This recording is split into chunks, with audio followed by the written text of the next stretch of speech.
Assalamualaikum warahmatullahi wabarakatuh. Di sini saya akan menjelaskan tentang pengertian syahadatain.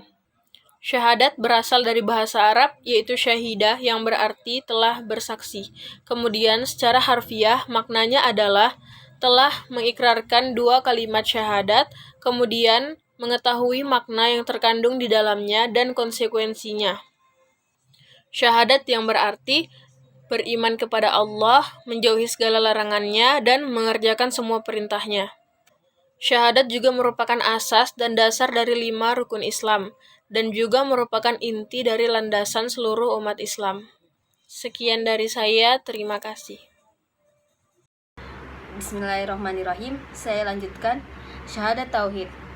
Kita semua tahu bahwa bunyi dari kalimat syahadat tauhid ini yaitu asyhadu alla ilaha illallah, yang mempunyai makna saya bersaksi bahwa tiada Tuhan selain Allah. Dengan mengucapkan kalimat ini berarti kita telah menyaksikan Tuhan yang mempunyai nama yaitu Allah, sebagaimana dalam Quran surah Toha ayat 14 yang artinya sungguh aku ini Allah, tidak ada Tuhan yang berhak disembah selain aku, maka sembahlah aku dan laksanakan sholat untuk mengingat aku.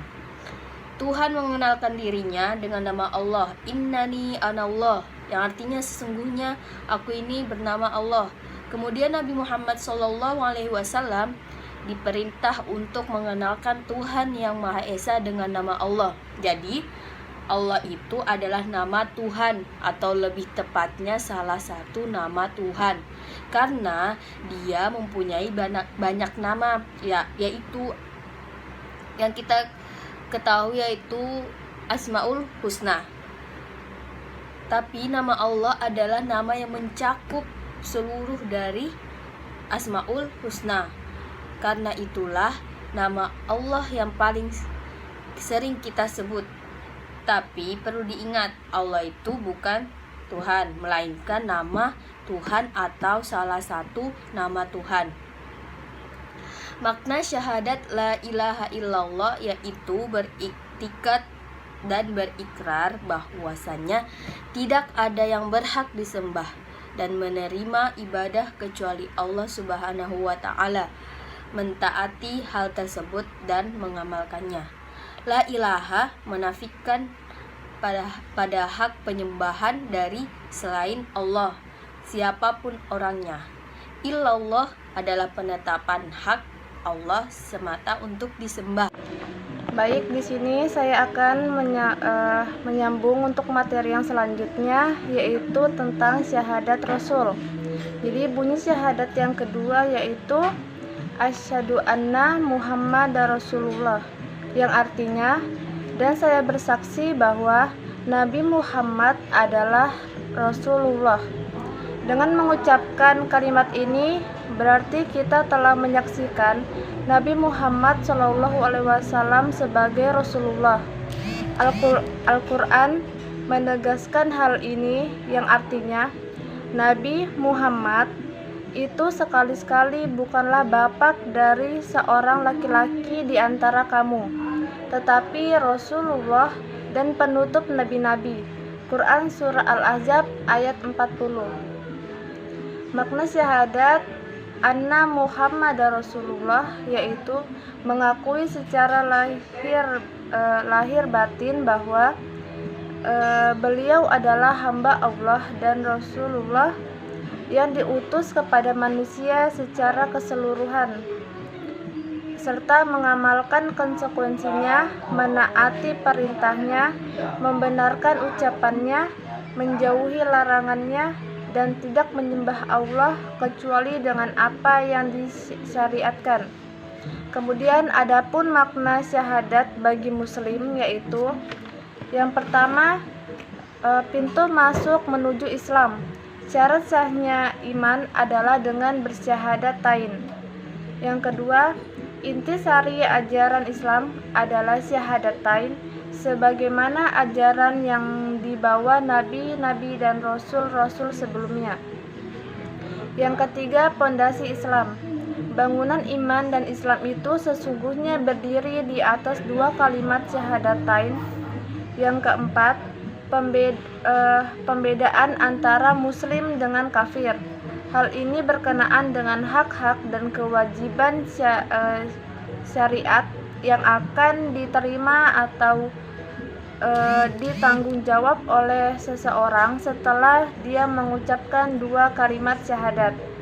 Yang kelima yaitu jaminan masuk surga. Allah Subhanahu wa taala memberikan jaminan surga kepada orang yang bersyahadatain. Mungkin itu saja materi yang saya sampaikan. Selanjutnya saya kembalikan kepada moderator. Terima kasih. Baik, di sini saya akan memaparkan materi tentang makna persaksian syahadat dan syarat-syaratnya. Makna persaksian syahadat ini adalah taat terhadap apa yang diperintahkannya dan membenarkan apa yang diberitakannya, serta menjauhi apa yang dilarang dan diancamnya. Tidak beribadah kepada Allah Subhanahu wa taala kecuali dengan apa yang Beliau syariatkan.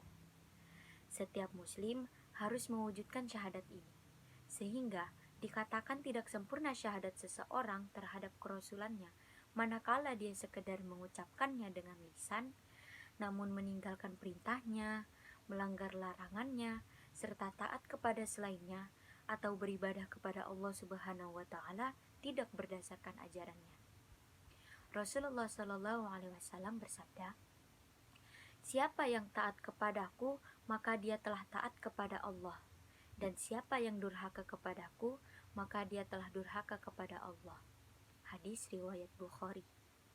Dan Rasulullah Shallallahu Alaihi Wasallam bersabda, "Siapa yang mengada-ada dalam urusan agama kami yang tidak termasuk di dalamnya, maka dia tertolak." Muttafaq alaih. Dan syarat-syarat syahadat menurut para ulama ada 4. Yang pertama, ilmu, yaitu mengetahui makna dan maksud dari kalimat syahadat atau tauhid, baik dalam hal itsbat atau menetapkan maupun nafi' atau menafikan. Maka tiada yang berhak disembah kecuali Allah. Syarat yang kedua, diikrarkan dengan lidah, yakni dibaca dari permulaan hingga akhirnya. Syarat yang keempat, yakin, yaitu meyakini dalam hati, tidak ragu-ragu lagi, atau tetap komitmen dengan isi dari syahadat.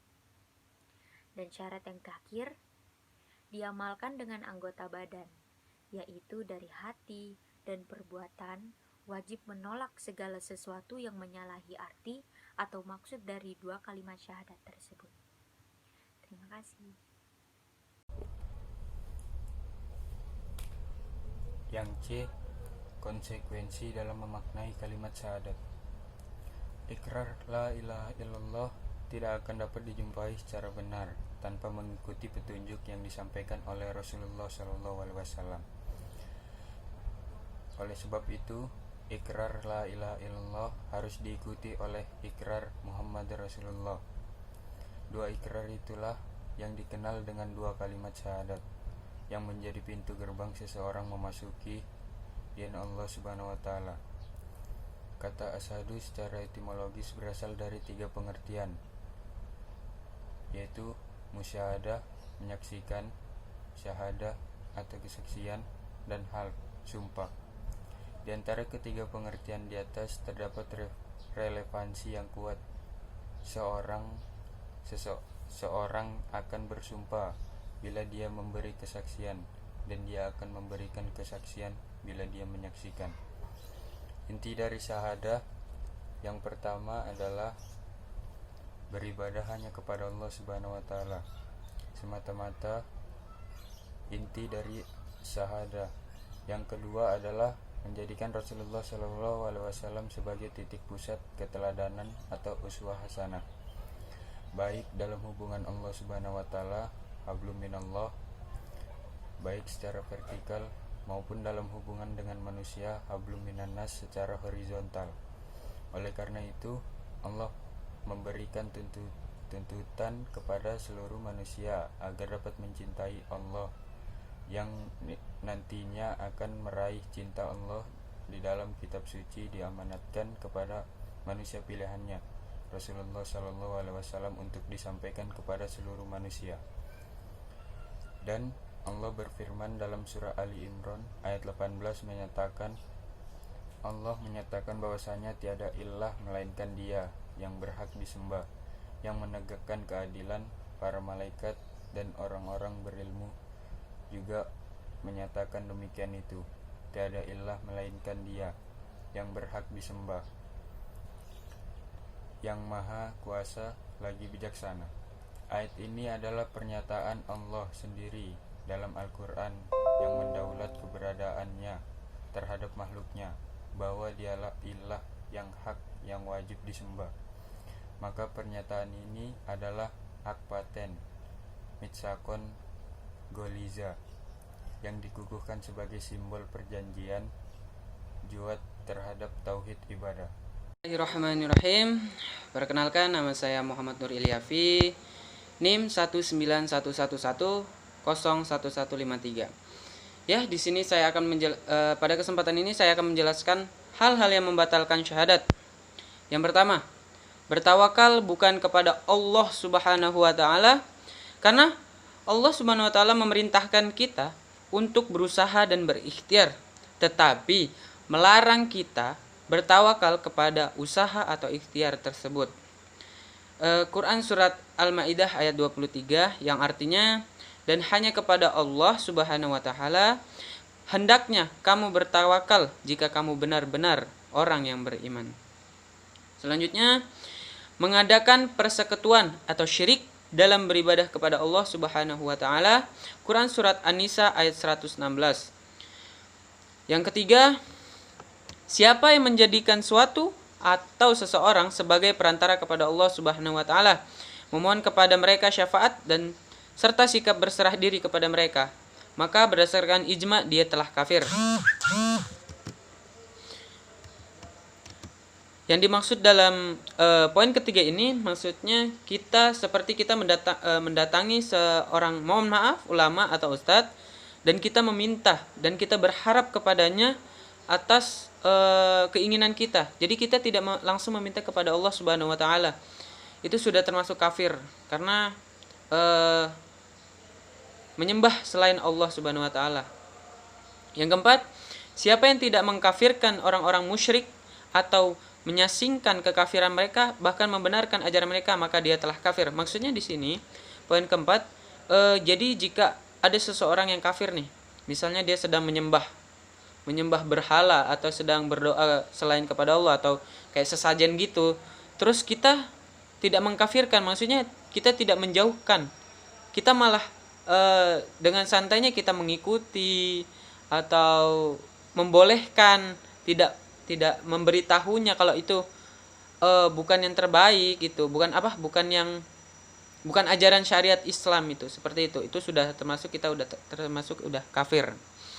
Selanjutnya, berkeyakinan bahwa petunjuk selain yang datang dari Muhammad SAW lebih sempurna dan lebih baik, meyakini ada suatu hukum atau undang-undang yang lebih baik dibandingkan syariat Rasulullah SAW, serta lebih mengutamakan hukum taghut atau buatan manusia dibandingkan ketetapan Rasulullah SAW.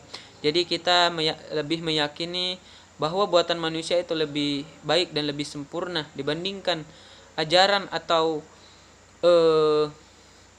petunjuk selain langsung dari Rasulullah SAW. Yang keenam, membenci sesuatu yang datangnya dari Rasulullah SAW meskipun dia mengamalkannya. Quran surat Muhammad ayat 9. Terus, siapa yang mengolok-olok sebagian dari din yang dibawa Rasulullah SAW, misalnya mengolok-olokkan pahala atau balasan yang akan diterima, maka dia telah kafir. Quran surat At-Taubah ayat 65 sampai 66. Selanjutnya, melakukan sihir, di antaranya asaf, mengubah perasaan seorang laki-laki menjadi benci kepada istrinya, dan atof menjadikan seseorang senang terhadap apa yang sebelumnya dia benci atas bantuan syaitan. Seperti kita datang ke dukun, orang-orang pintar, seperti kita ingin, misalnya kita suka dengan laki-laki nih, misalnya, atau saya suka dengan perempuan lain nih, tapi perempuan lain itu lebih memilih laki-laki lain. Nah, kita karena kita kesel, karena kita pingin banget, akhirnya datanglah pemikiran jahat kita. Akhirnya kita datang ke dukun atau kita datang ke orang-orang pintar. Selanjutnya 8. Mengutamakan orang kafir serta memberikan pertolongan dan bantuan kepada orang musyrik lebih daripada pertolongan dan bantuan yang diberikan kepada kaum muslimin. Quran surat Al-Maidah ayat 5. Jadi yang dimaksud, kita kasih contoh, kita mempunyai dua tetangga nih, kanan kiri. Yang kanan orang muslim, yang sebelah kiri non muslim. Anggap aja orang Kristen ya, mohon maaf. Nah, jadi dua tetangga kita ini mendapatkan musibah, sama-sama mendapatkan musibah. Yang sebelah di PHK oleh kantornya karena corona, yang sebelah habis kemalingan. Nah, tetapi kita lebih mementingkan lebih banyak menolong yang sebelah kiri karena dekat atau karena memang akrab, atau itu sudah tidak boleh itu, karena nggak boleh, karena dalam Al-Quran juga sudah, Quran surat Al-Maidah ayat 5. Jadi itu udah membatalkan syahadat. Terus selanjutnya 9, beranggapan bahwa manusia bisa leluasa keluar dari syariat Muhammad SAW. Quran surat Ali Imran ayat 85. Yang ke-10 yang terakhir, berpaling dari dinullah, baik karena dia tidak mau mempelajarinya atau karena tidak mau mengamalkannya. Hal ini berdasarkan firman Allah Subhanahu wa taala, Quran surat As-Sajdah ayat 22. Terima kasih.